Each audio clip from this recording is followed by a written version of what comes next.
it's not right because it's not what we're used to. So, she knows something's changed, and it's kind of interesting that she knows it and nobody else really knows it. And we'll find out that no one knows it. So we go back to the bridge, and Tasha tells Picard that it's all clear and that, the whole it's slow reveal that it's the Enterprise C. Extremely slow reveal. It's like they're just handing her like one letter at a time. Yes. It's just Can you see somebody standing behind the camera with cue cards? 1, 7, just 0. Great big number on one. big gigantic, like ring people, like the ring girls, and like UFC. 1, 7. Oh my gosh! Yes, that's hilarious. I love it. And gosh, I can't get my breath back. Okay. So we get everyone looking surprised, and we have the music crescendo, and it goes into our introduction. So it's like, not only do we have all the stuff before as the cold open, it went all the way till we found out for sure that it was the Enterprise C. So that was really kind of crazy. Which is an awesome. It's probably my favorite ship. I just love the Enterprise C. Aww. It's got the next generation look, and it's got the original series look, and it's a good marriage between the two.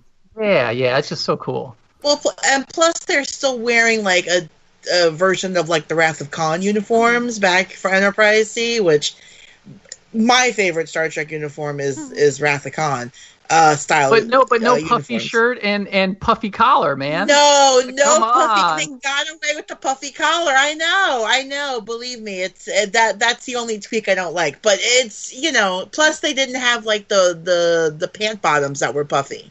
Those were hot. You have to. Yeah, admit. and the other thing they don't this besides that the captain was the only one to have a chest badge on. Yeah. And I guess they didn't have the belt. It's because funny when you see the back of that uniform, because that was originally used in the movies. Mm-hmm. There's a slot in the back where the belt would go through. The belt loop thing, yeah. It's just nothing there. Yeah. It's just a touch of design. Yeah. I don't know. Yeah. Anyway, so after the intro, we get our normal shot outside of the Enterprise with the Picard's voiceover, and it's been so long since we had a captain's log, but instead we get a military log with a combat date, but it's okay. I still got to translate it, so I'm excited. It was 43625.2, and that was Friday, January 7th, 2366 at 2:48 Eastern Standard Time. Nice. And in his voiceover, Picard calls Enterprise C a ghost from the past. And here we have Data and Wesley, who is in a actual uniform, because in this timeline, apparently they needed everybody they could get, and he got promoted real quick. They have what I am calling an expo conversation. So that's like a conversation that gives you exposition instead of just like someone have a monologue with other people being like, oh, because you get sometimes like a big block of exposition like that, and it's kind of a lot. So, this lets us know that the C was presumed destroyed 22 years ago. Well, 20 years ago is what Wesley says. And then Data corrects him, 22 years, 3 months, 4 days, near Klingon Outpost Narinda 3. And if you're counting, they were lost on Sunday, October 3rd, 2343. And that's stardate 23180.66, because I did the reverse on that. Nice. Very cool. So Hey, excited for star dates. I love star dates.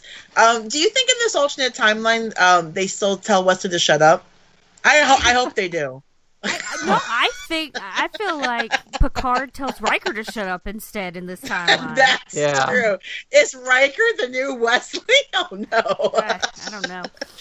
Well, one of the early scripts, it was Jack Crusher was supposed to be in this timeline. So, oh really? Yeah. Okay. Yeah. That would have been cool too. I mean, there's just a lot of things you just can't put in there, but interesting factoid. Oh, no, for that you make a movie, right? Even have all those, alternate timeline stuff. Do it like Back to the Future style. Tons of like alternate timelines. Yeah.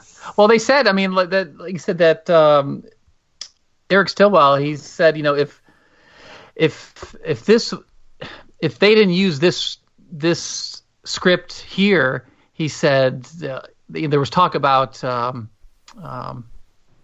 Well, they would have liked to use it for Generations wanted to do something like this, but like, no, it's too close to yesterday's Enterprise, where where then the Enterprise A would have come through, and then they would have had to sacrifice, which I think would have been cool. They would have had to sacrifice themselves going back, to the past, versus Shatner dying on a scaffold that fell on him. Oh. So anyway, no. So Kirk had a unuseful death or whatever they were calling it before. Is that what you're saying with the scaffolding? He had a meaningless death, a death without purpose. Yes. A death without purpose. Yeah. Hilarious. Anyway, I'd never seen it, so I didn't know.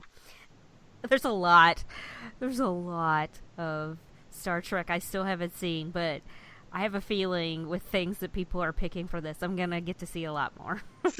Oh, yeah. I was going to mess with you guys, and I was going to put Star Trek 5 as... Oh, God! Just to see what you were going to say. Oh, God. I'm still traumatized by Star Trek 5. We don't talk about that one. I have watched all of them over the last, week and a half, and yeah. I always skip. I'll still watch the motion picture, but I don't watch 5. I hadn't seen it in a while, and I had to watch it again. And I'm like, yeah, it is bad. It is bad. Anyway, enough with the digression. Yeah. So Data says that there was apparently a Kerr loop made from superstring material with higher energy interaction in the vicinity of the structure to be formed and it's unstable. So that was his technobabble for Rebecca there. Yes. I don't know exactly. I don't know if anybody actually uses Kerr loop as a term, but there's like a black hole sort of theory, and that you could maybe go through it, through the eye of it. What is that called? The horizon point. The event horizon. The event horizon. I knew I would remember what it was. It just took me a second. That Kerr loop is an actual. Yeah, it's just not usually called that necessarily, but yeah. So I thought that was cool that they kind of pulled in some real technobabble in there. And if anybody wants to see any of the calculations for it, they're pretty cool. I'm looking at them now on Wikipedia, and it's just. It's way over my head, as is the majority of science and stuff. Exponents and cosines and all kinds of stuff, and it's exciting. Radical! Sorry, I couldn't help myself. Yeah. Listen, the square root of things is, or the cube root, or any other root, that is pretty radical, okay? It is pretty radical. If people don't know, I don't know if I've said this before, I have a degree in math. I'm a nerd. No, see, that's cool, because that stuff is probably way more understandable to you than it is to me. It's just all gobbledygook to me. Mm-hmm. But you actually probably understand it. Yeah, a little bit. I was reading about it, and understand some of it. Not necessarily all of it, but like it was talking about delta equals 0. Anyway, that's a whole... Sorry. Yeah. Now I digressed. So,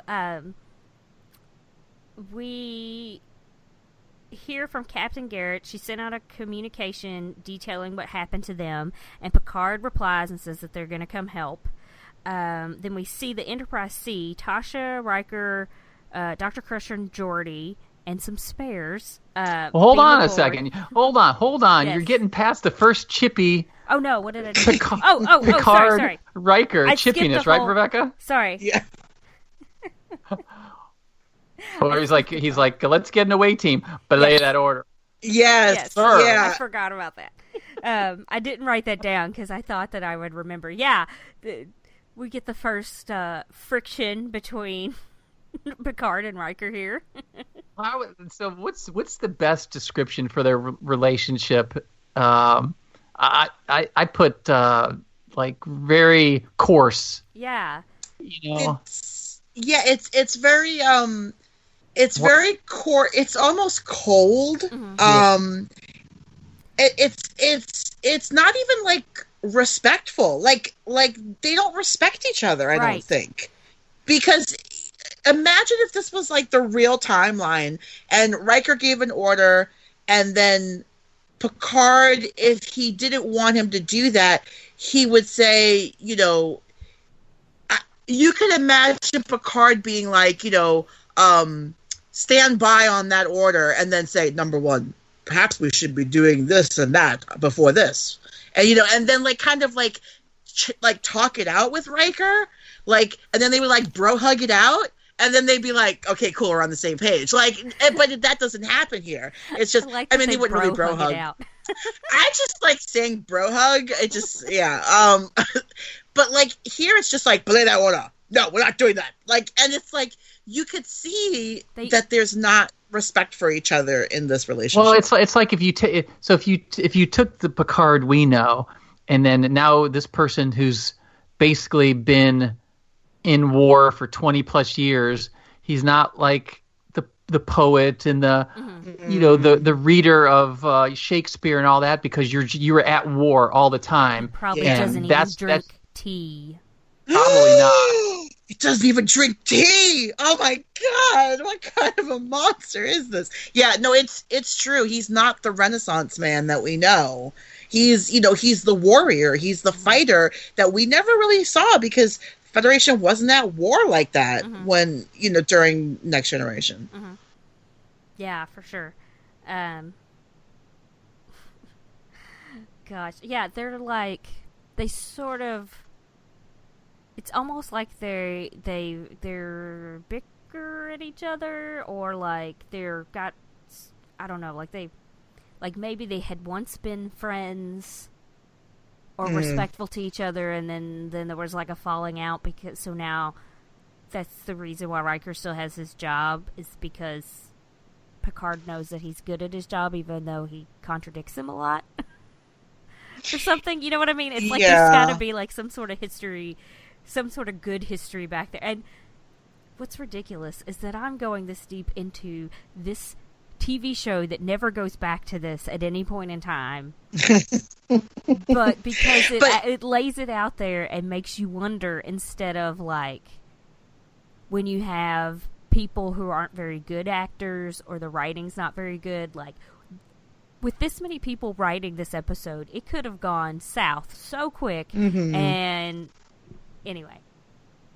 Well, I think the fact that this episode continually gets mentioned in the majority of people's like top 10 lists of like best Star Trek episodes, I think the fact that that is the case is evident by how much we could talk about this episode 30 years later. Right. And we're still talking about all the nuances that we see here. And I think it just speaks to how good the episode is if you know, so many people just hold it in that high regard. Yeah, for sure. All right, so now, after their little quibble,